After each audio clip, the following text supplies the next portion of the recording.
Dan teman-temanku yang dimuliakan oleh Allah Subhanahu wa taala, manusia juga yang akan memakmurkan bumi ini sebagaimana yang telah diamanahkan oleh Allah Subhanahu wa taala kepada seluruh penduduk bumi ini termasuk manusia untuk memakmurkan bumi. Inilah peradaban yang penuh keemasan, penuh dengan kegemilangan. Tentu peradaban yang sangat panjang ya. Yang namanya peradaban itu adalah sebuah keistimewaan sebuah kaum. Kalau kita lihat kaum kita, kaum Islam, kaum muslimin memiliki sebuah keistimewaan yang mana kita ketahui bahwa lebih dari 1000 tahun yang lalu kita itu menguasai dunia ya. Dan Masya Allah, ketahuilah bahwa sejarah itu semuanya bermuara dan bermula dari sejarah manusia yang terbaik. Siapa? Rasulullah Shallallahu Alaihi Wasallam. Uswatun hasanah kita, kudwah kita. Manusia terbaik yang Allah utus untuk menjadi suri teladan. Satu-satunya makhluk di bumi ini yang patut kita jadikan contoh. Teman-temanku yang dimuliakan oleh Allah Subhanahu wa taala, sebelum kita memasuki tentang sejarah Rasulullah Shallallahu alaihi wasallam, tentu akan sangat baik ya, akan sangat baik ketika kita mencoba untuk memahami apa sih pentingnya kita mempelajari sejarah ini. Apa yang penting jadi sejarah ini?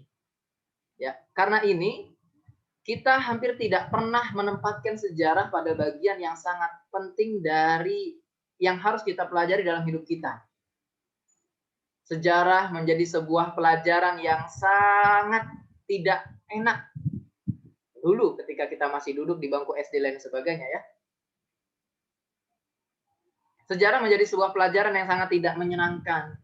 Pelajaran yang hanya menjadi sebuah tumpukan angka-angka dan peristiwa yang membosankan, ya. Dan bahkan yang lebih buruk lagi adalah ketika kita tidak pernah merasa terlibat di dalam sebuah peristiwa sejarah itu, lalu kemudian kita nggak mau belajar sejarah. Karena teman-temanku yang dimuliakan oleh Allah Subhanahu wa taala, sejarah itu sudah sekian abad yang lalu, ya benar. Dan kita hidup di zaman yang berbeda, dengan permasalahan yang tentunya juga berbeda. Dan untuk itulah kemudian kita harus mempelajarinya terlebih dahulu. Apa pentingnya sejarah ini bagi kehidupan kita?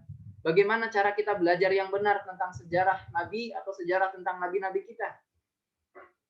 Di awal sebelum kita mempelajari hadis Nabi Muhammad SAW dan para ulama, ya teman-temanku yang dimuliakan Allah Subhanahu wa taala, coba mari kita ana ingin sedikit bercerita tentang Al-Qur'an. Al-Qur'an kita yang kita pelajari sejak SD atau bahkan sekarang ini kan sudah banyak orang yang hijrah ya.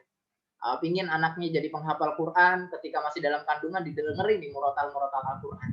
Alhamdulillah sekarang begitu banyak Allah tampakkan media-media dan juga ustadz-ustadz yang begitu banyak pengalamannya dan juga ilmunya yang sangat luar biasa sehingga banyak orang yang belajar ilmu agama. Alhamdulillah.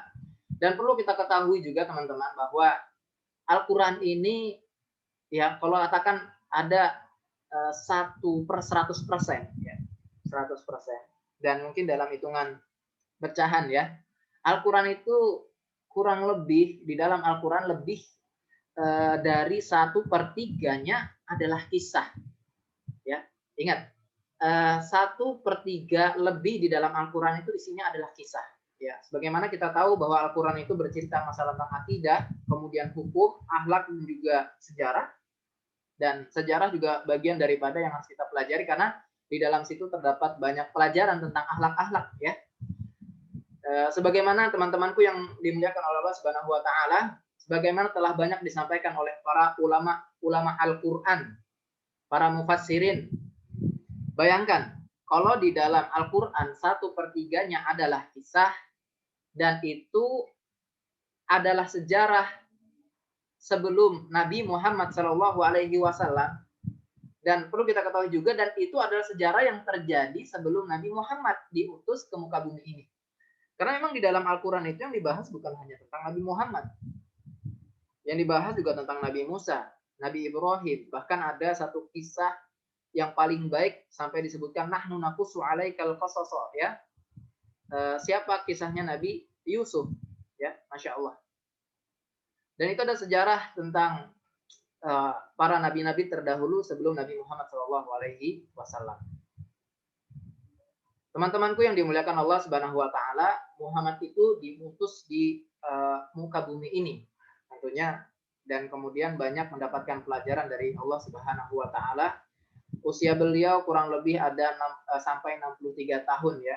Dan bayangkan saja, Allah didik selama 40 tahun. Ya, selama 40 tahun. 40 tahun itu baru pendidikannya saja. Dan bukan setelah itu, pendidikan maksudnya pendidikan sebelum menjadi nabi. Karena nabi diangkat pada tahun 40, pada usia 40 tahun ya. Kemudian 13 tahun masa Nabi berdakwah ada di mana? Ada di Mekah, dan kemudian 10 tahunnya di Madinah, dan itu semua adalah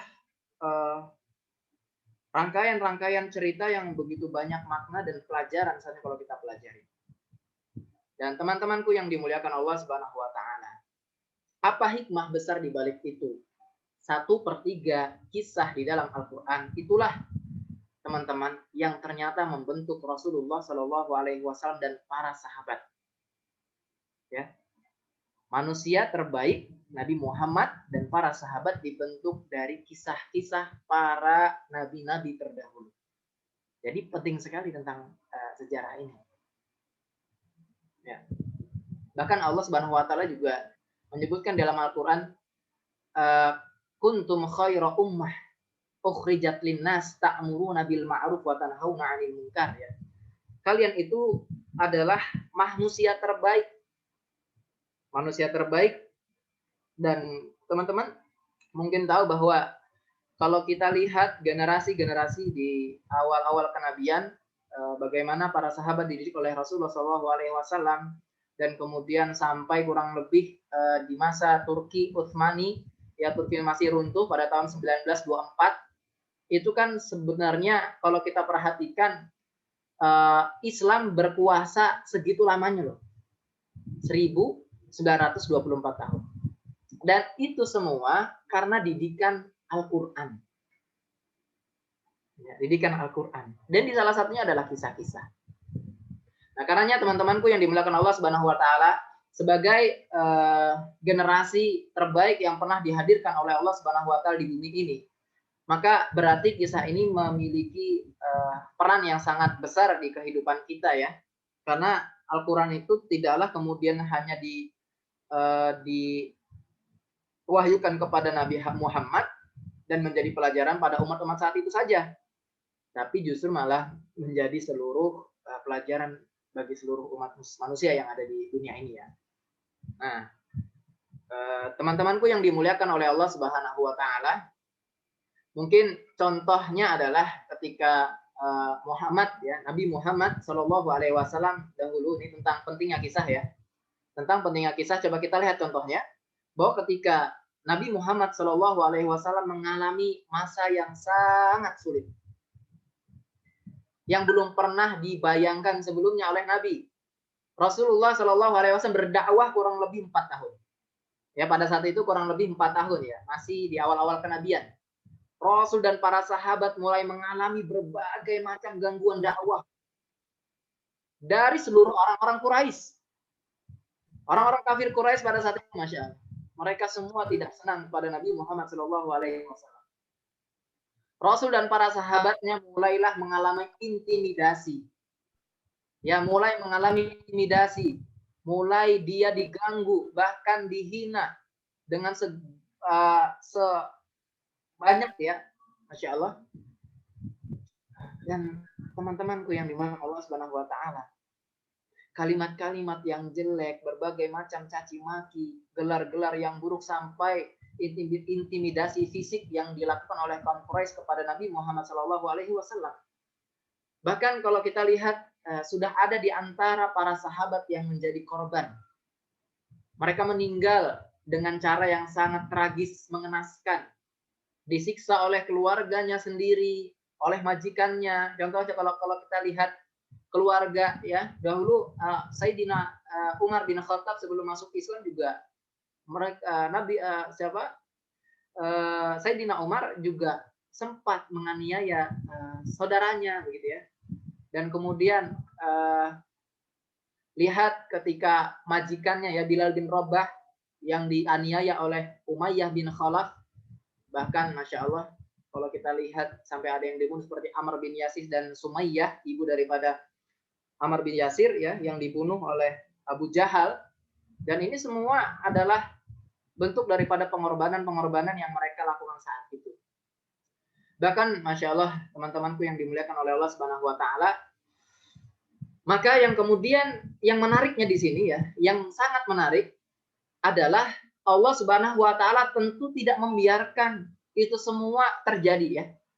Tidak membiarkan semua itu sudah begitu saja. Yang sudah terjadi. Tidak ya. Allah kemudian turunkan Al-Quran. Dan salah satu surat yang turun ya, yang turun di masa yang sangat sulit saat itu adalah surat Al-Kahfi. Ya, yang kita baca di setiap malam Jumatnya sampai hari Jumat ya, surat Al-Kahfi. Apa dari surat Al-Kahfi ini yang bisa kita ambil? Kita lihat. Surat ini jika kita baca dari awal hingga akhir ya, maka kita akan mendapatkan dan menjumpai 4 kisah. Dan keempat-empatnya adalah kisah sebelum Nabi Muhammad Sallallahu Alaihi Wasallam. Nah, kisah yang diceritakan oleh Allah Subhanahu Wa Taala di dalam Al-Quran ini adalah kisah orang-orang terdahulu berarti ya, kisah orang-orang yang sebelum Nabi Muhammad Sallallahu Alaihi Wasallam. Disinilah Nabi Muhammad Sallallahu Alaihi Wasallam mengambil sebuah pelajaran yang sangat besar sekali. Ya, apa pelajaran itu? Dan di antara pelajaran yang besar yang diambil oleh Nabi Muhammad Shallallahu Alaihi Wasallam adalah ketika Nabi Muhammad Shallallahu Alaihi Wasallam melihat para saudaranya, ya, para sahabat-sahabatnya, mereka sangat kesusahan tuh menjalankan aktivitas keagamaan Islam ya saat itu di Mekah karena memang diganggu terus.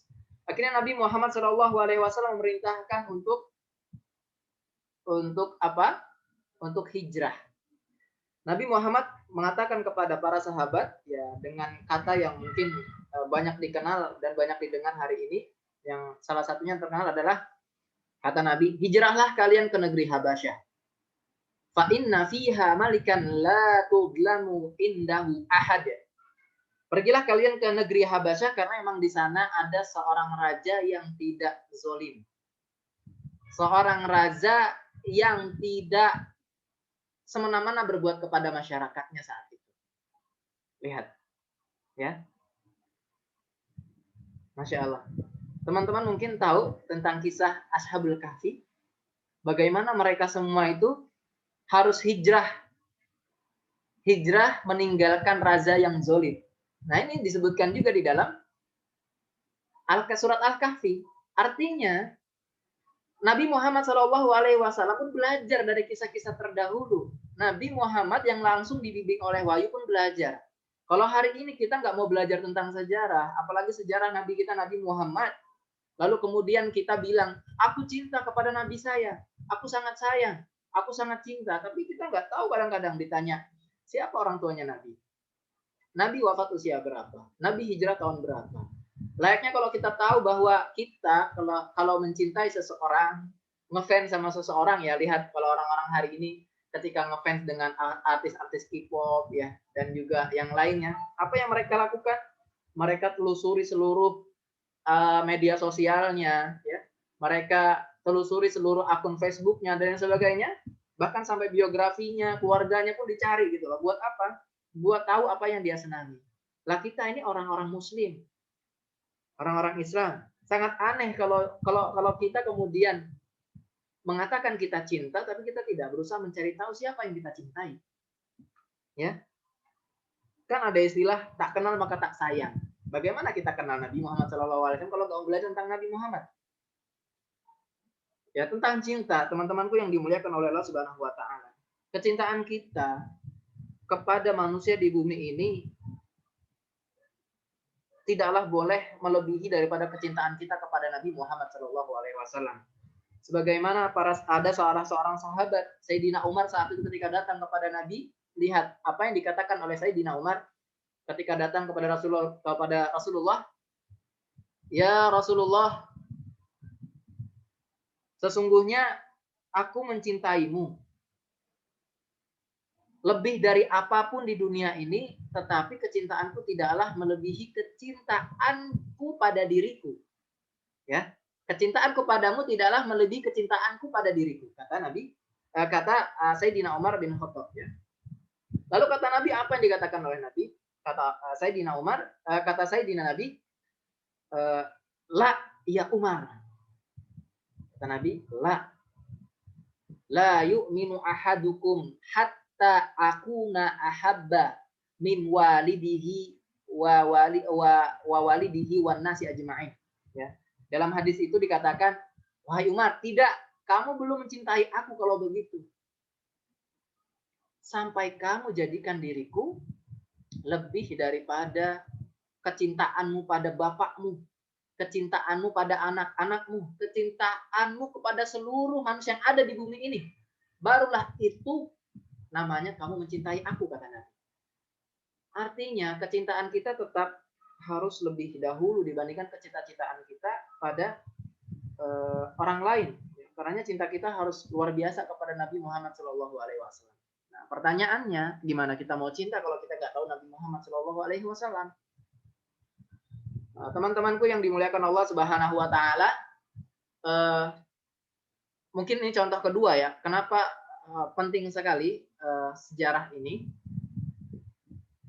Contoh kedua, kalau teman-teman pernah mendengar salah seorang sahabat, ya namanya Hasan, ya bahkan ini cucu Nabi ya, cucu Nabi Muhammad SAW, Hasan bin Ali. Hasan bin Ali itu pernah berkata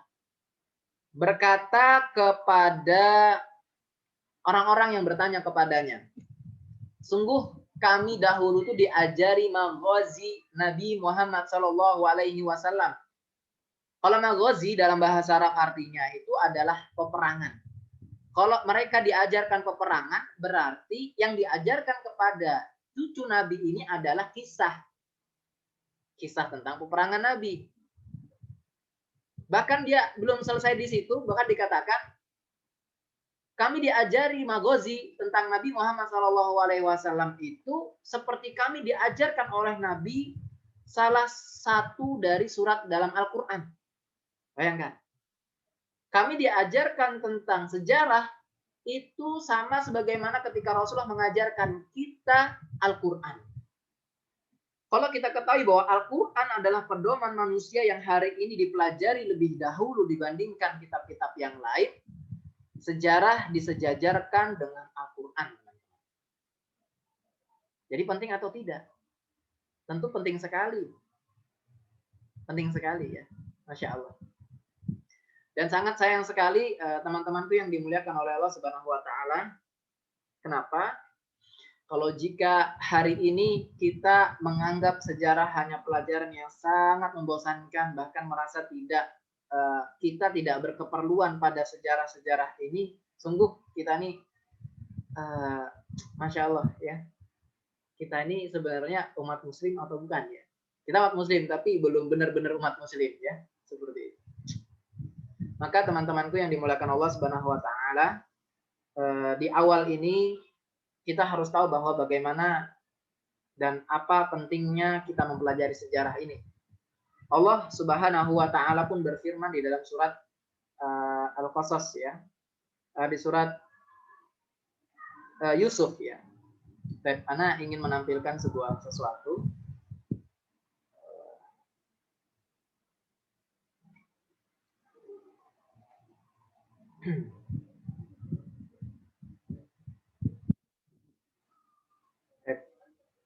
Lihat ya. Nah, Allah Subhanahu Wa Taala berfirman di dalam surat Yusuf ayat yang ketiga. Kalau kita lihat, Masya Allah teman-temanku yang dimuliakan Allah Subhanahu Wa Taala, dalam ayat ini Allah Subhanahu wa taala mengatakan, "Nahnu naqussu ahsanal qasasi bima auhayna ilaika hadzal Qur'an." Ya, kami menceritakan kepadamu kisah yang paling baik dengan mewahyukan Al-Qur'an ini kepadamu. Lihat, kata Allah Subhanahu wa taala, Al-Qur'an ini isinya sepertiga adalah sejarah ya. Dan Allah katakan sebaik-baiknya kisah. Ya, kisah yang Allah hadirkan di dalam Al-Qur'an adalah sebaik-baiknya kisah. Dan di sini kemudian Allah mengatakan dan sesungguhnya kami wahyukan ya. Maksudnya di sini Allah Subhanahu wa taala mewahyukan Al-Qur'an kepada Nabi Muhammad Shallallahu alaihi wasallam dan ini sebagai pelajaran besar untuk kita ya. Dan Masya Allah, saudara-saudaraku yang dimuliakan oleh Allah Subhanahu wa taala, hari ini begitu Masya Allah ya, kalau kita lihat betapa luar biasanya kita dahulu dan bahkan sekarang mungkin kita dulu tuh lebih sering mendengar kisah-kisah yang kisah itu tidak diambil dari Al-Quran. Padahal kita belajar di sekolah Islam misalkan, atau SD dan guru-guru kita pada saat itu adalah orang-orang Islam. Dan justru malah yang dihadirkan kepada kita itu adalah kisah-kisah dongeng ya. Mana ada ceritanya di dalam Al-Quran yang membahas tentang kisah seorang kancil kepada Pak Tani ya. Mungkin pernah ya, dongeng kancil dan Pak Tani. Dan di dalam kisah itu seolah-olah kancil lebih pintar dari Pak Tani. Ini sungguh pembodohan namanya. Ya. Orang jelas-jelas Allah katakan kancil itu tidak punya otak, tidak berpikir, tidak seperti manusia. Laqad khalaqnal insana fi ahsani taqwim. Manusia yang Allah ceritakan, Allah ciptakan dengan sebaik-baiknya ciptaan. Tentu tidak bisa dibandingkan atau bahkan dikalahkan oleh seekor hewan sekalipun ya. Dan teman-temanku yang dimuliakan Allah Subhanahu wa taala, sungguh sangat disayangkan sekali kalau hari ini kita itu masih juga menceritakan kisah-kisah yang tidak jelas sumbernya itu kepada anak-anak kita atau kepada saudara-saudara kita, anak didik kita dan sebagainya. Kalau kita ceritakan seperti itu ya, tafadhol, mungkin bisa kita lihat anak-anak yang dulu makanannya adalah kisah-kisah seperti ini, sehingga nggak ada kualitasnya. Kalau kita lihat mungkin generasi anak-anak atau bahkan anak-anak yang usianya sangatlah muda dan bahkan masih usia 12 tahun, 14 tahun dan sebagainya, mereka semua sukanya TikTok-an dan lain sebagainya. Ini kan sebuah pembodohan. Dan teman-temanku yang dimuliakan Allah Subhanahu wa taala, nah dari sini Allah katakan, kita adalah manusia terbaik dan Allah pula hadirkan kepada kita kisah-kisah terbaik. Hanya saja karena ayat ini berada di dalam surat Yusuf, sehingga surat Yusuf memiliki sebuah keutamaan tersendiri dalam hal kisah. Dan dikatakan sebaik-baiknya kisah. Seperti itu. Kemudian ada yang lain tidak? Nah lihat. Di dalam surat Yusuf, ayat yang ke-111.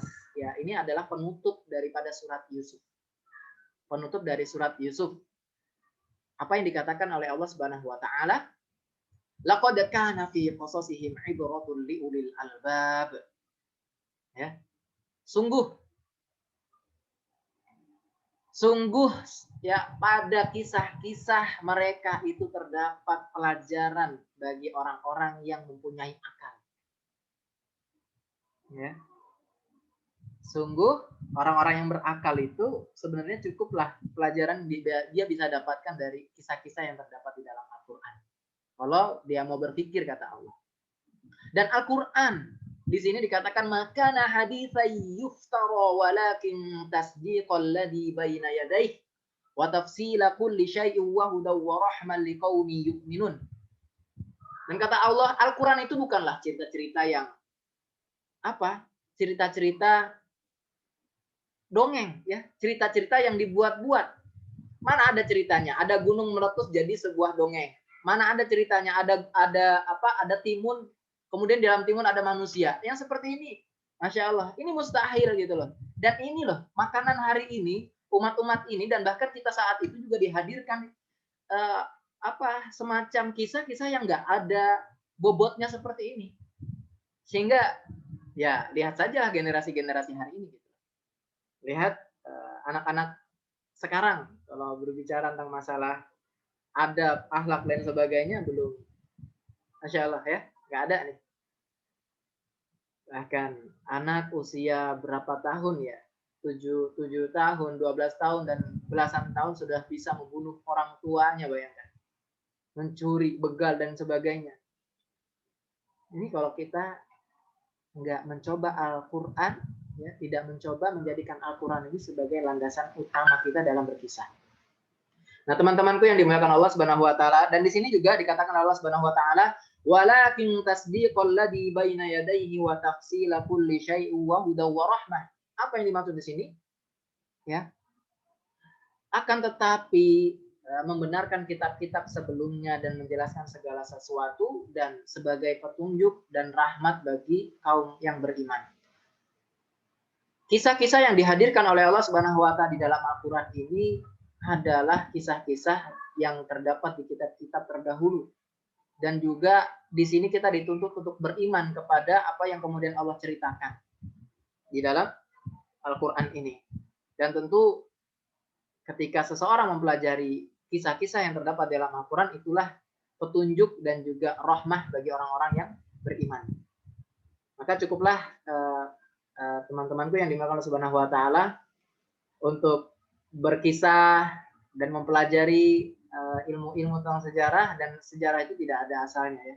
Cukup kita jadikan Al-Quran ini sebagai pedoman kita agar memang kalau kita nanti punya anak, ya misalkan yang sudah punya anak, ya dahulukanlah kisah-kisah yang di dalam Al-Quran, di dalam hadis.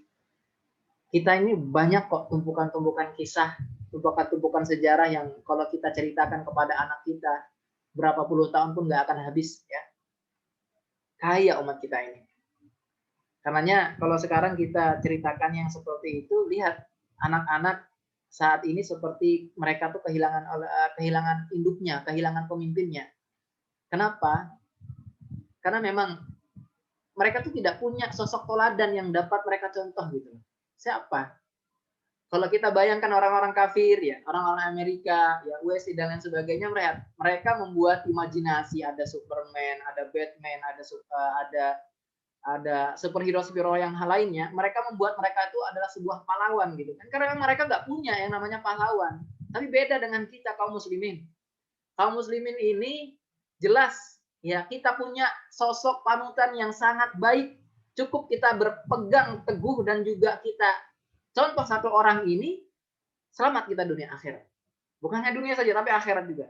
Nabi Muhammad Shallallahu Alaihi Wasallam, Nabi ya, masya Allah. Coba kita lanjutkan slide-nya.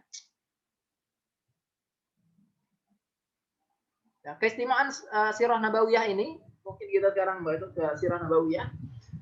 Kalau kita lihat keistimewaan dalam Sirah Nabawiyah ini, ya Muslim dapat mendapatkan gambaran tentang hakikat Islam secara utuh yang tercermin dalam kehidupan Nabi Muhammad Shallallahu Alaihi Wasallam.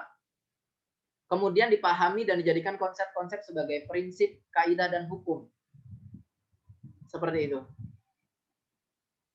Ya, mungkin hari ini mungkin kadang-kadang kita tahu hanya Al-Quran jadi begitu saja. Kita pelajari, iya. Tapi mungkin kita nggak tahu tuh peristiwa bagaimana ayat itu turun. Ya, kita nggak tahu bagaimana ketika Allah mewahyukan ayat ini kepada Nabi Muhammad SAW. Ini sebenarnya dulu ketika turun ayat ini sedang pada peristiwa apa gitu loh. Ya. Nah, ya hanya dengan mempelajari sirah Nabi Muhammad SAW kemudian kita akan mengetahui betapa pentingnya mempelajari sirah Nabi Muhammad SAW. Dan kemudian tujuan mempelajari sirah Nabi Muhammad SAW yang pertama adalah memahami kepribadian Rasulullah melalui napak tilas kehidupan yang beliau lalui. Kurang lebih selama 63 tahun Nabi Muhammad SAW hidup di dunia ini, tentu banyak sekali pelajaran yang dapat kita ambil. Kemudian yang kedua, agar kita menemukan sosok suri toladan yang paling luhur dalam setiap sendi kehidupan, Nabi Muhammad. Dan adapun yang ketiga, agar semakin mudah memahami Al-Quran yang baru bisa dipahami dengan maksudnya melalui peristiwa yang pernah dihadapi oleh Rasulullah SAW.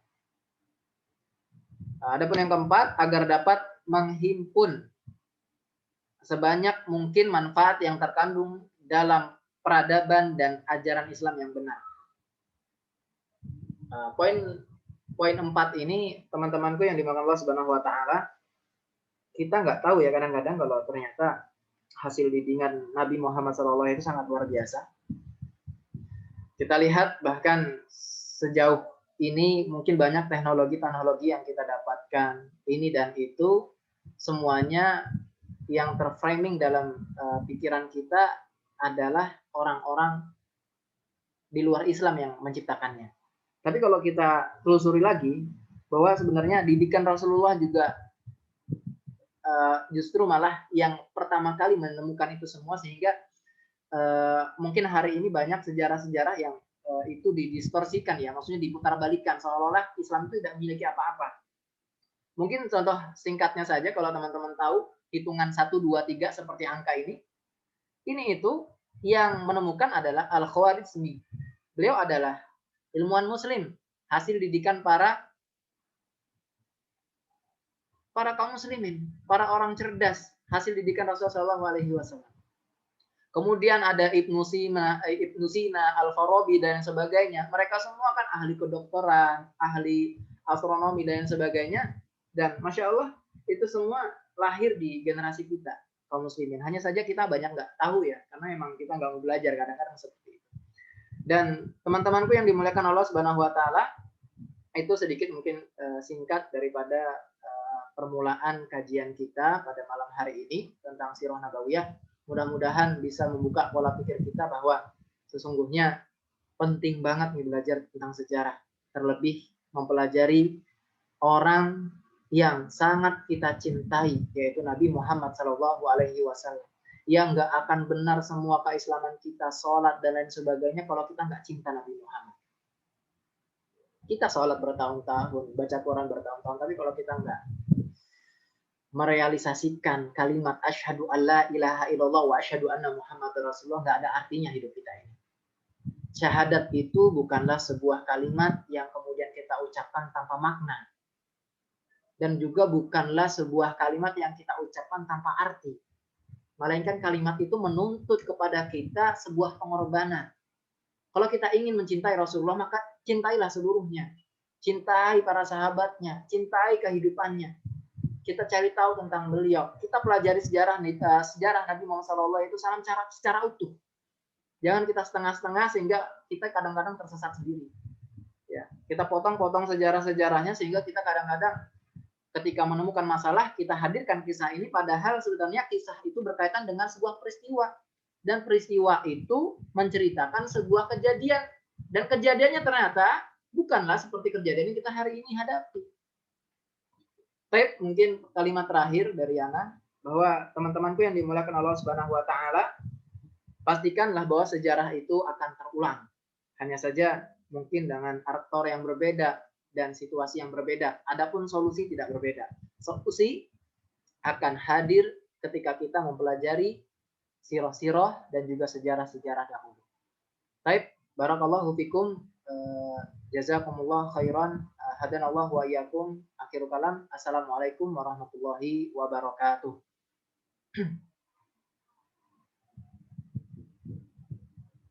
Tafadhol Mbak Mubarakah. Masya Allah. Jazakumullah khairan untuk Kak Edi atas penyampaian materinya tentang kenapa kita harus belajar Sirah Nabawiyah. Insya Allah kita jadi terbuka ya teman-teman. Pikiran kita terbuka tentang betapa pentingnya Sirah Nabawiyah ini untuk kehidupan kita. Karena sejarah itu pasti akan terulang, kata beliau. Sejarah itu pasti akan terulang dan mungkin pemerannya saja yang beda. Namun cara-caranya pasti tidak berbeda. Gitu. Karena Rasulullah pun belajar dari orang-orang yang terdahulu, nabi-nabi terdahulu untuk menyelesaikan masalah-masalah yang beliau hadapi saat di masa-masa dakwah beliau. Masya Allah, berarti kita sebagai seorang muslim teman-teman tidak akan kehabisan kisah, tidak akan pernah kehabisan cerita tentang teladan-teladan kita. Maka mulai dari sekarang kita kumpulkan kisah-kisah tentang sahabat, kisah tentang para ulama, kisah tentang para nabi yang akan kita ceritakan kepada anak didik kita, anak-anak kita, atau siapapun orang-orang yang ada di sekitar kita, agar mereka bisa mengambil pelajaran dari kisah-kisah tersebut.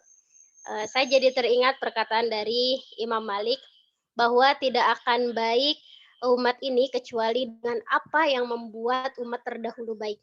Jadi bagaimana cara Rasulullah mendidik para sahabat yang dulunya jahiliyah menjadi Islam, gitu. Seorang Umar yang tadinya kasar, sosok yang sangat menentang agama Islam, gitu, menjadi seseorang yang lembut dan sangat membela Islam. Masya Allah, silakan untuk teman-teman jika ada yang ingin ditanyakan bisa langsung ditanyakan kepada Kak Edi Susanto. Untuk teman-teman silakan bisa buka mikrofonnya jika ingin ada yang ditanyakan. Barakallahu fikum.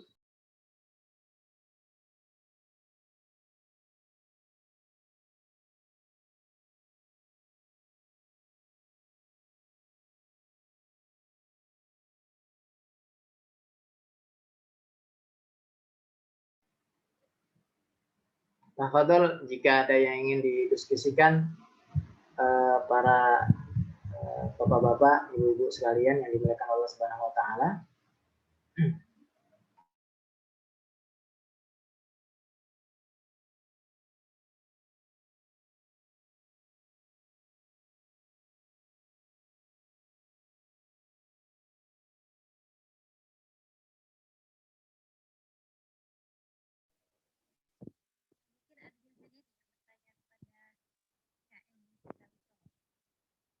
Kira-kira apa saja yang akan kita pelajari nih Kak Edi selama di Sirah Nabawiyah ini? Kira-kira ada apa saja yang akan kita pelajari selama? Ya.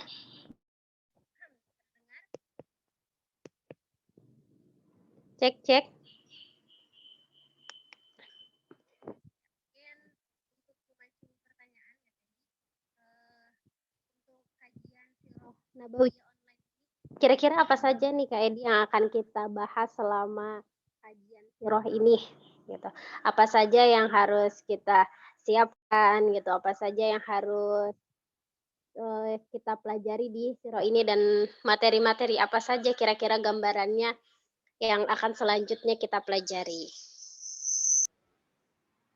Baik, barakallahu fikum Mbak Mubarakah.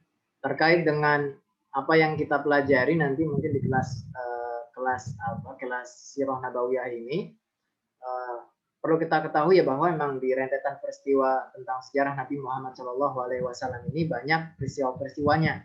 Karena kalau saya dulu belajar ada yang namanya tentang sirah kronologis ya. Kita belajar tentang bagaimana ya dari awal Nabi Muhammad SAW ceritanya secara lengkap dari beliau dari sebelum lahir sampai nanti beliau wafat. Ya. Seperti itu. Kemudian yang kedua nanti ada memang kelas selanjutnya kemudian yang membahas tentang fikih sirah. Nah, fikih sirah itu mengambil inspirasi kira-kira dari sirah ini, dari perjalanan Nabi ini, pelajaran apa yang dapat kita ambil nih? Ya, itu tadi sebagaimana disebutkan dalam kitab sirah punyanya Syekh Ramdan Al-Buti banyak diceritakan tentang kisah sirah yang singkat ya. Memang tingkatannya untuk mempelajari ini tuh harus selesai dulu di sirah kronologis ya. Sirah kronologis tentang Rasulullah SAW. Barulah kemudian nanti di akhir kita mempelajari tentang apa? Tentang Syama'il Muhammadiyah. Syama'il Muhammadiyah ini adalah kitab yang membahas tentang ciri-ciri fisik Nabi dan juga bagaimana cara duduk Nabi, cara bermuamalah Nabi, kemudian cara berbicara Nabi ini dibahas semua. Ya, karena memang kalau kita lihat Al-Quran Rasulullah SAW itu kan bukan hanya sebagai pemimpin negara saja, bukan seorang Rasul saja. Tapi Rasul itu juga mencakup seluruh ya perannya mencakup seluruh apa yang menjadi peran umat pada saat ini. Kalau sekarang ada seorang pemimpin keluarga, Nabi Muhammad SAW lebih menjadi pemimpin keluarga karena isinya sampai 11, bahkan lebih. Ya. Dan kemudian bicara masalah pemimpin, Nabi kurang apa lagi pemimpinnya? Karena Nabi Muhammad SAW memimpin itu kurang lebih hanya sekitar 23 tahun, dan 23 tahun itu Rasulullah sudah dapat menaklukkan kurang lebih dari Romawi, Persia dan sebagainya ya. Dan Masya Allah sekali. Dan mungkin itu ya dari Ana kalau untuk yang kita pelajari. Ya mudah-mudahan teman-teman di sini semua bisa sampai selesai, dan mudah-mudahan dimudahkan oleh Allah Subhanahu wa taala. Meskipun kita hanya 6 orang yang terdaftar kemarin, kurang lebih ada 10 sampai 11 ya. Tapi kemarin tadi ada beberapa yang izin, ternyata ada kendala, ada kajian yang lain. Oleh tafadhol biar mereka menyesuaikan lagi. Dan mudah-mudahan Allah berikan keistimewahan kepada teman-teman semua, dan mudah-mudahan pulsanya, kotanya semua ini menjadi saksi nanti di hadapan Allah. Kalau kota saya, ini saya, itu digunakan bukan hanya untuk sebatas Facebook, Instagram, dan sebagainya, tapi digunakan untuk kajian juga. Baik, barakallahu fikum dari Ana. Mungkin ada lagi Mbak Iza, Mbak Mubarokah ya. Tafadhal.